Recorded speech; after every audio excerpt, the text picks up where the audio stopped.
Welcome back to another Fall Friday video where I'm going to be sharing with you some of the best fall recipes for you to try out in your meal plan this week. Not only is this dinner and dessert recipe easy, but it is sure to impress anybody that you serve it to. If you're ready to add a new meal to your holiday lineup, then let's roll up our sleeves and get cooking.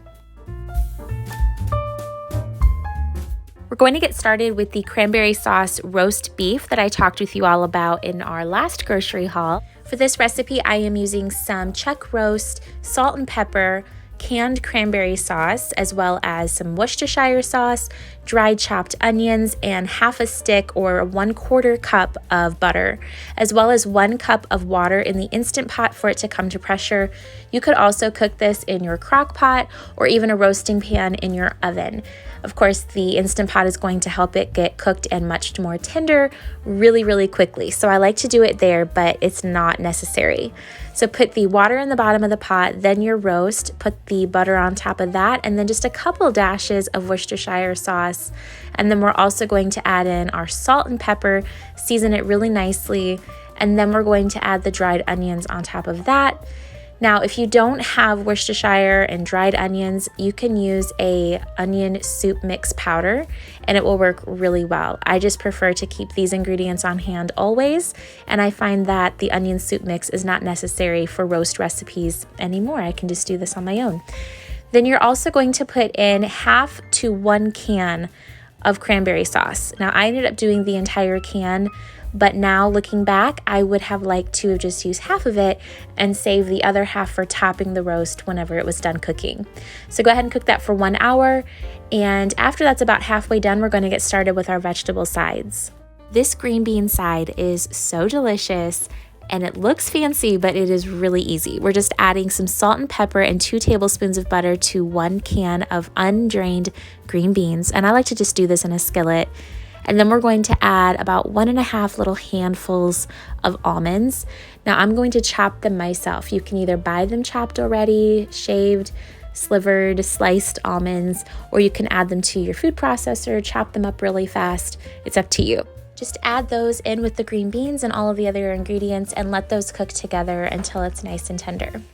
Then we're going to move on to the potatoes, and I baked my white sweet potatoes in the microwave just until they were tender, and then I am peeling them. You could, of course, peel them ahead of time and boil them like you would normal mashed potatoes, but I find this to be easier.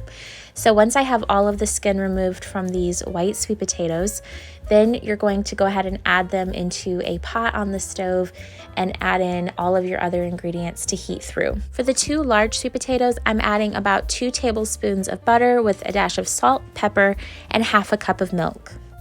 Once it's heated through, just give it a mash and you are good to go. Once the roast has been cooking on high pressure in the Instant Pot for 1 hour, it should come out extremely tender and very delicious. The cranberry sauce gives it a really nice sweetness, while the Worcestershire and onion gives it a little bit of savory flavor.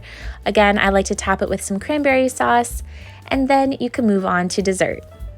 This recipe is called Pumpkin Apple Crisp. I threw it together with some random ingredients that I wanted to use up, and it turned out. So here it is, and I will leave all of the ingredients in the specific recipe listed in the description box for you. But I am just doing that crust that I shared with you in one of our previous Fall Friday recipes, linked below. And once I had that crust put together, I also added in 1 cup of rolled oats, and that was going to end up being my crust and my topping for this apple pumpkin crisp. It turned out really well. It's just butter, brown sugar, flour, and then some pumpkin pie spice.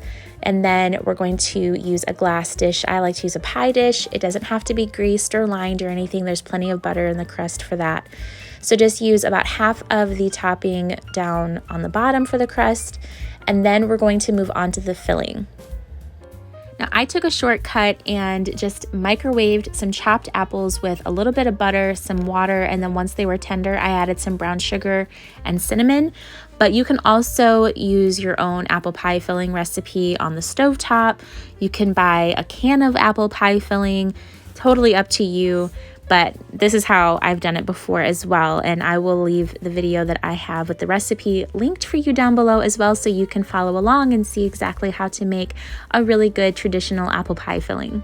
But no matter where you get your apple pie filling from, we're going to end up using about 1.5 cups of that and combine it with 1/2 cup of pureed pumpkin. Next, we're just going to spread the pie filling on top of the crust in our pie dish, and then we're going to top that with all of our streusel oatmeal topping as well.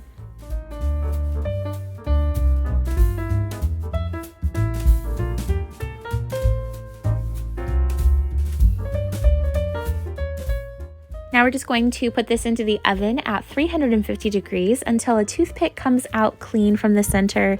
Probably about 20 minutes of baking time total, but just keep in mind that this is going to vary depending on how your oven operates and how thick of a crust and filling that you have here. I had my mom taste test this for me, and she loved it because she said it's like a traditional apple crisp, but then you still get that pumpkin flavor added to it. So it's really unique. So I hope that this was inspirational for you and that it gave you something to add to your meal plan this coming week. And until the next video, I will see you in the comments.